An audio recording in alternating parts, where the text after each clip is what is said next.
Welcome back to the Explainer series. Today, we're putting the final puzzle piece into our picture of the Python testing landscape.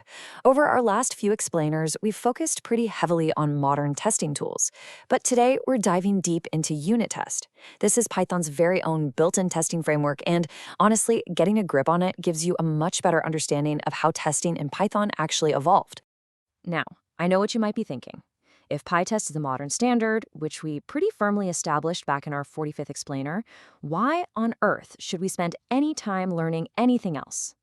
Well, it's a totally fair question, but as we're about to see, real-world professional Python development isn't always about writing brand new code from scratch. Here is exactly how we're breaking this down today. First up, the built-in veteran. Second, untested versus PyTest. Third, why untested still matters. And finally, the coexistence strategy. All right, let's jump right into section 1, the built-in veteran. Unit test has literally been baked right into Python since way back in version 2.1, making it significantly older than the modern alternatives we use today. But here's the really fascinating part. It was modeled directly on a hugely popular Java framework called JUnit.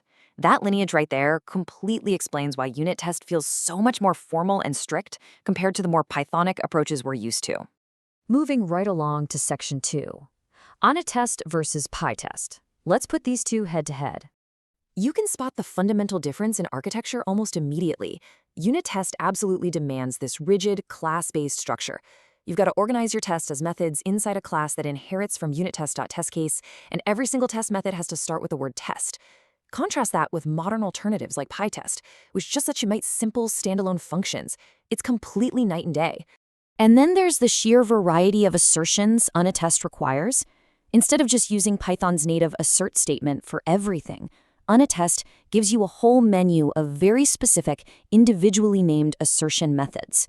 You have assertEqual for checking values, assertTrue or assertFalse for Boolean conditions, and assertRaises to verify that an expected exception is triggered. It is highly structured and incredibly explicit. Now, what about managing shared resources, like opening a database connection?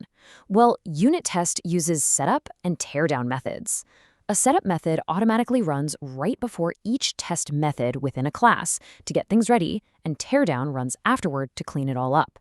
This accomplishes the exact same goal as modern fixtures, but again, through a much more explicit, rigid approach. But to actually run all this, unit test has a pretty fantastic built-in command. You just type python-m unittest discover right into your terminal, and the framework automatically hunts down and executes every single test scattered across your project. It's a really powerful discovery capability that requires zero extra configuration. Which brings us nicely to section 3, why on unit test still matters. Look, before we totally defend unit test, let's just be real about why PyTest ultimately won the popularity contest. PyTest's simple function-based approach, those amazingly detailed failure messages, and its highly flexible fixture system just generally make writing tests feel a whole lot more lightweight and pleasant. But here is the reality check. Thousands. You are realistically going to encounter thousands, maybe even tens of thousands of unit test-style tests out in the wild. An enormous chunk of existing production code was written using unit test long before modern alternatives became the standard. So understanding unit test, it's really about being able to read and maintain the massive legacy code bases that run today's tech industry. Plus, unit test actually holds some major strategic advantages of its own.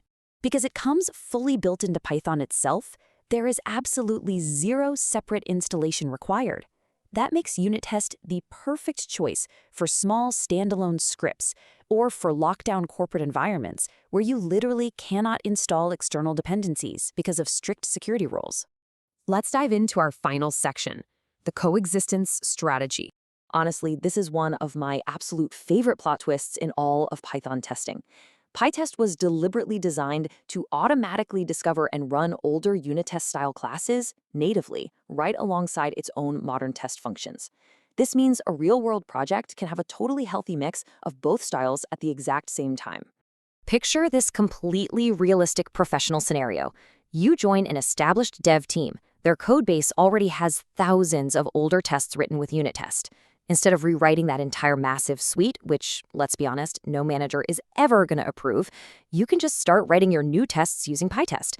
Both the old tests and your new ones will run incredibly smoothly together in one single unified test suite. Best of both worlds. Oh, and before we wrap up, we absolutely cannot forget about mocking. Unit test includes its very own built-in mocking library, naturally called unittest.mock, which is designed to isolate your code from external dependencies. The crazy part? It is so incredibly good that it's widely used even by the most die-hard PyTest fans. In fact, unittest.mock is such a big deal that it'll be the complete focus of our very next explainer. So, let's summarize the best practices here.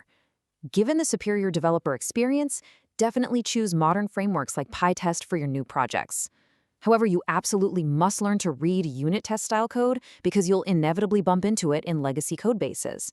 And finally, make sure you take full advantage of that unittest.mock library regardless of which framework you're actually running. As we wrap up today, I want to leave you with something to chew on. So many core concepts in modern testing like test discovery, setup and teardown logic, and assertion types, they all trace their roots straight back to unit test's original design. Ask yourself, how will understanding these formal roots make you a stronger, more adaptable developer when you're eventually staring down a massive legacy codebase? Remember, understanding the past really is the key to mastering the present. If this explainer helped complete your picture of the Python testing landscape, definitely stick around because we have dozens more incredible Python concepts to explore.